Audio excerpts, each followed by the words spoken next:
What if the storm that tried to kill her was the very thing that forced her into the arms of the most feared, most misunderstood man in all of Wyoming?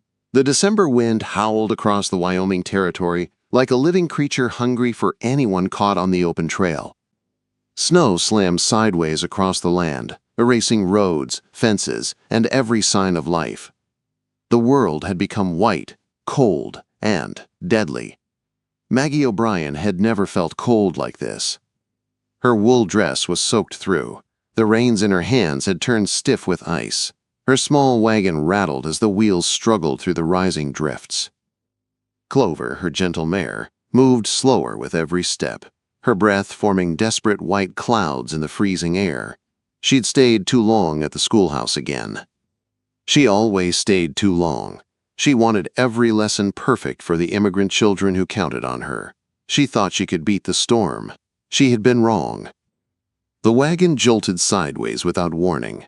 Maggie gasped as the right wheel dropped into a hidden rut beneath the snow. Clover tried to pull free, but she slipped. The entire wagon lurched, the wood giving a loud cracking sound. Before Maggie could jump clear, the axle snapped. The wagon toppled, throwing her into the snow. She hit the ground hard. Her ankle folded beneath her. Pain shot up her leg so sharply that she cried out.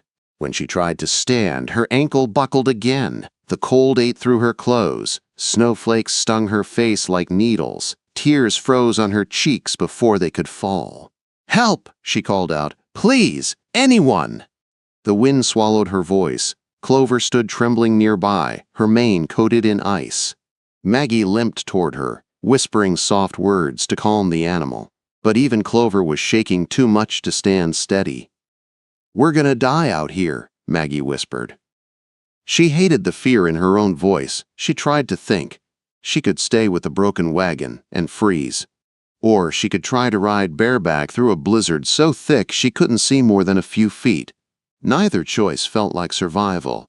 Her teeth chattered. Her fingers burned from the cold, her vision blurred. Then, through the roar of the storm, she heard it. A horse. A real horse. Strong.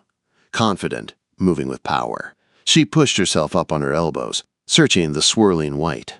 A dark shape moved toward her. A man, in a heavy sheepskin coat. A wide Stetson pulled low. A black stallion beside him, snorting steam into the icy wind. The rider sat tall in the saddle, his presence cutting through the storm like a blade. Maggie's heart pounded. She knew who he was before she saw his face. Jackson McCade. The billionaire cowboy of Willow Creek. The man with more land than any 3 ranchers put together. The man with a scar along his jaw and a past no one dared speak of aloud. Mothers warned their daughters about him. Men stepped out of his way. The town called him dangerous. Dangerous men didn't rescue strangers in storms. Dangerous men didn't help teachers they barely knew. So why was he here? Tempest, his black stallion, shied suddenly as the broken wagon came into view. That was the only reason Jackson even noticed her. He pulled the horse around sharply, scanning the wreck, the mare, the scattered books, and the small woman curled in the snow. He was off his horse in one motion, boots crunching frozen ground. Maggie stiffened as he approached. Even half frozen, she felt the shock of seeing him this close. Tall, strong, eyes like storm clouds. A man shaped by land and loss. Jackson lifted his hands in peace. "Ma'am," he said in a low, rough voice, "looks like you're in trouble." "Mr. McCade," she managed through chattering teeth. "My wagon," the axle broke. "I think I twisted my ankle." He studied the overturned wagon, her injured foot, the mare shaking in fear. He saw everything with one sweep of his eyes. "Can you ride?" he asked. I don't know, Clover's exhausted." "Not your mare," Jackson said. "Mine." Her stomach twisted. "But we can't leave her. She'll die." "She might," Jackson said quietly. "Or she might not. But you will if we don't move. And soon." The honesty in his voice cut deeper than the cold. She nodded. Tears freezing instantly. Jackson stepped closer. When he lifted her into his arms, she gasped. His body was warm, solid, steady, like stepping against a wall strong enough to hold back the whole storm. He placed her on Tempest, then swung up behind her, his arms coming around to take the reins. She felt the heat of him through her icy clothes, felt the hard strength of his chest against her back, felt the wind break as his body shielded hers. "My cabin's a few miles north," he said, near her ear. "Hold on." She clung to the horn with frozen fingers. The stallion lunged forward into the storm. The wind howled around them. Snow hit her face. Her body slumped once, twice. Jackson tightened his grip each time. "Stay awake," he ordered. "Don't fall asleep. Not now." His breath brushed her ear. His voice anchored her. His arms held her steady. His warmth kept her alive. She had never in her life been this close to a man. Not like this. Not with life and death resting on the space between their bodies. Tempest pushed through the drifts. The storm screamed. The world spun white. Then, through the curtain of snow, Maggie saw it. A dark shape. A cabin. Smoke rising from the chimney. A promise of warmth. The last thing she remembered was Jackson lifting her off the horse, carrying her inside like she weighed nothing. The firelight hit her eyes. Heat touched her frozen skin. "You're safe now," he said quietly. Then darkness took her. And the night inside that cabin was just beginning. How could a woman feel safer in the arms of a feared man than she ever had in an entire town full of respectable people? Maggie woke slowly, as if rising from the bottom of a deep, dark river. Warmth surrounded her. The crackle of a fire hummed nearby. For a moment, she couldn't remember where she was. Then everything rushed back. The storm, the broken wagon, the cold that nearly killed her, and Jackson McCade's arms holding her close against the blizzard. Her eyes opened fully. She lay on a thick rug in front of a stone fireplace. Her soaked dress had been hung to dry on a wooden rack. A heavy wool blanket covered her shoulders. Pain throbbed in her ankle, but the warmth was a blessing. Jackson McCade stood across the cabin, hanging his snow-covered coat on a peg. Even without the coat, he looked big enough to hold up the cabin beams with his bare hands. His flannel shirt stretched across strong shoulders, and his jaw was dark with stubble. When he turned, she saw the scar running along his left jaw. It didn't make him look dangerous. It made him look human. "You're awake," he said, his voice low but gentle. She nodded. "Thank you for saving me." His expression didn't change, but something flickered in his eyes. "Anyone would have done the same," he said. "No," she answered softly. "They wouldn't have." A moment of silence stretched between them. The wind slammed against the cabin walls, reminding them how close death had been. Jackson knelt beside her. His hands were steady as he carefully unlaced the boot she didn't remember him removing earlier. Her ankle was swollen and bruised. She winced when he touched it. "Not broken," he said, "but you won't be walking for a few days." Her heart sank. "The storm, will it last that long?" "Longer," he replied. "We're stuck here until it passes." Stuck, alone, in a cabin with the most feared man in the territory. She swallowed. Jackson watched her expression and stood, giving her space. "Your clothes were soaked," he said, nodding toward the dress hanging near the fire. "I stepped outside and waited while you changed. There's another blanket in the chest if you need it." He didn't look proud or embarrassed, just honest. "I didn't touch you," he added quietly. "Not like that." She knew he hadn't. She didn't know how she knew, but she did. "Thank you," she said again. He nodded once and turned to make coffee on the small stove. The smell filled the room, strong and bitter but comforting. "You're shivering," he said, glancing over his shoulder. "Drink. It'll help." She took the tin cup and sipped. The coffee burned her tongue but warmed her chest. "You don't talk much," she said, trying to break the heavy quiet. "I talk when there's something worth saying." "And I'm worth talking to?" He didn't answer, but he didn't need to. The way he looked at her, not with want, but with concern, was answer enough. After a long silence, she asked softly, "Why were you out in the storm?" "Checking cattle in the north pasture," he said. "Should have been home before dark." Lost track of time. She nodded, watching him move around the cabin. He was a quiet man, but every movement was sure, controlled. A man who lived alone long enough to know every sound, every shadow. "And you?" he asked suddenly. "What were you doing out there?" She sighed. "Preparing lessons for my students. I lost track of time." He raised an eyebrow. "You nearly died for your students?" "They depend on me." He nodded slowly, as if he understood more than he said. He did understand. "Jackson." He stopped, turned his head slightly. That was the first time she'd said his name. "Yes, ma'am?" "You have a reputation," she said nervously. "People talk." He waited, silent, solid. "They say you're dangerous," she whispered. He didn't flinch. "People fear what they don't know." "Is it true?" she asked before she could stop herself. "Are you dangerous?" His gray eyes met hers, not cold, not angry, sad. "I can be," he said honestly, "if I need to be, but not to you." The air between them felt charged. Then he broke the moment by standing and bringing her another blanket. "Your clothes are almost dry," he said. "I'll step outside so you can change." He reached for his coat. "You're going back out there?" she blurted. "Only for a minute." "I'm giving you privacy." "You'll freeze." He shrugged. "I've been colder."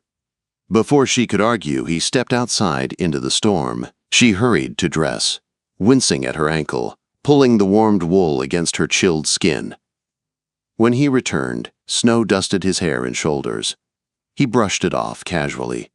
"You shouldn't do that," she said. "You needed space. I respect that." Respect. The word struck her harder than the wind ever had. Most men didn't give women space or respect. But Jackson McCade did. The hours passed in a slow, strange peace. Maggie helped him wash dishes from the simple meal he cooked. She told him stories about her students, Miguel, who read faster than she did sometimes, and little Anna, who drew pictures of wildflowers all over her notebooks. Jackson listened, asking quiet questions that surprised her. "You care about them," he said at last. "Of course. They need someone." He paused, staring into the fire. "So did I," he said in a low voice. She turned toward him. "Who did you lose, Jackson?" He didn't answer right away. His jaw tightened, his eyes darkened with memory. "I had a wife," he finally whispered. "Sarah." Maggie's breath hitched. She hadn't known. "She believed in education," he said, voice softer now, "in children, in this land." "What happened?" He stared at the flames as if searching for words. "She died, trying to stop a fight," he said quietly. "A pointless land dispute. Men with guns. Men who wanted what wasn't theirs. I came too late." Silence filled the cabin. Maggie's throat tightened. "I'm so sorry." "You should rest," he said suddenly, standing too quickly. "It's late." But she saw the sorrow behind his eyes, the grief he carried alone. As she lay in the bed he insisted she take, Jackson spread a blanket by the fire and lay on the floor so she would feel safe. But Maggie didn't feel fear. For the first time since coming west, she felt protected. She watched him as her eyes grew heavy, his broad back, his steady breathing, his quiet strength. A storm outside had brought her here. But something warm was waking inside the cabin, something neither of them could ignore. What if the very people who judged them were the ones standing between them and the life they were meant to build together? Morning light crept into the cabin, soft and pale through the frost-covered window. Maggie woke to the smell of bacon and fresh coffee. For a moment she forgot everything. The storm, the danger, the town's anger. All she felt was warmth and safety. Jackson stood by the stove, moving quietly so he wouldn't wake her. His left sleeve was rolled up, his forearm strong and dusted with wood ash. The firelight made him look almost gentle. She pushed herself upright. "Good morning," quote. He turned, and something unspoken passed through his eyes. Relief. Maybe even something deeper. "You should have kept sleeping," he said. "Your ankle needs rest." She smiled, tucking a stray curl behind her ear. "I slept enough. Thank you for everything." He nodded, but she saw the way his jaw tightened, as if he didn't know how to handle her gratitude. Breakfast was simple, bacon and coffee, but to Maggie it tasted like home. Jackson watched her carefully, making sure she was warm enough, asking if her ankle hurt. Not hovering, just caring. When they stepped outside so she could see Tempest, the storm had quieted. Snow stretched across the land like a white ocean, sparkling under the rising sun. "Your horse saved us," she said, patting Tempest's neck. Jackson nodded. "He's got more sense than half the men in town." But as Maggie looked around, something troubled her. "I don't hear Clover," she whispered. Jackson followed her gaze toward the trail. "Your mare was smart. She probably found shelter somewhere. When the storm lifts fully, I'll ride out and look for her." Quote. He didn't promise. He didn't give false hope. He gave the truth and effort. That meant more than empty comfort. Back in the cabin, Maggie helped clean dishes. Jackson tried to stop her, but she shook her head. "I'm injured, not helpless," she said. A ghost of a smile touched his mouth. "I'm starting to see that." Hours passed with comfortable quiet, broken by small conversations that slowly peeled back the walls between them. She told him about Philadelphia. He told her about growing up on the ranch. She spoke of books. He spoke of land and cattle and the weather that shaped a man's soul. Then, as the afternoon light grew dim, Maggie moved too quickly and winced as pain shot through her ankle. Jackson was by her side before she could hide it. "Sit," he said gently, helping lower her into the chair. She rested her hands on her lap, frustrated. "I hate feeling weak." He crouched in front of her, his face level with hers. "You're not weak," he said. "Weak people don't come west to teach children no one else cares about. Weak people don't survive storms like last night." Quote. His voice dropped softer. "Weak people don't look me in the eyes the way you just did." Her breath caught. Heat spread across her chest. "Jackson." He stood slowly, as if afraid any sudden move would break whatever was growing between them. Just then, a gust of wind slammed against the cabin, shaking the door. Both turned sharply. For a moment, Maggie feared the storm had returned, but it wasn't the storm. It was voices. Angry voices. Shouting. Maggie's heart dropped. Jackson's expression hardened instantly. He crossed the cabin in 3 strides and pulled his rifle from above the door. "Stay behind me," he said quietly. She obeyed without question. Through the small window, she saw shadowy figures moving through the snow. Torches. Pitchforks. Their breath steaming in the cold. Townsfolk. Her stomach twisted. They'd come for him. Or worse. For both of them. Jackson opened the door just enough to step outside. Maggie's pulse hammered. She couldn't hear what he said, but his voice was deep, steady, unshaken. The men shouted back. Some pointed toward the cabin, some toward her. She clutched the blanket tighter around her shoulders. Finally, Jackson stepped back inside, shutting the door firmly behind him. "They want you to leave with them," he said. Her voice trembled. "Why?" "To protect your reputation." His jaw tightened. "They think a woman spending a night in my cabin is a scandal." Her chest tightened with anger. "They think I should go out there, in the cold, with men yelling threats?" He met her eyes, his own expression dark. "They want me to send you out alone. They think I'll do whatever they tell me." "And will you?" she asked quietly. Jackson stepped closer, so close the warmth of him pushed back the lingering chill in the room. "No," he said softly. "I won't let them harm you." Her throat tightened. "Why?" He didn't answer right away. He studied her face as if memorizing it. "Because you matter," he said. Her heart felt too big for her chest. "You matter more than what they say, more than what they think, more than I meant for you to." Another slam rattled the door. Maggie jumped. Jackson placed a steady hand on her arm. "They'll give up soon," he said. "Men like that talk more than they act." She wasn't so sure, but something in his calm steadied her. Minutes stretched on like hours. The shouting faded.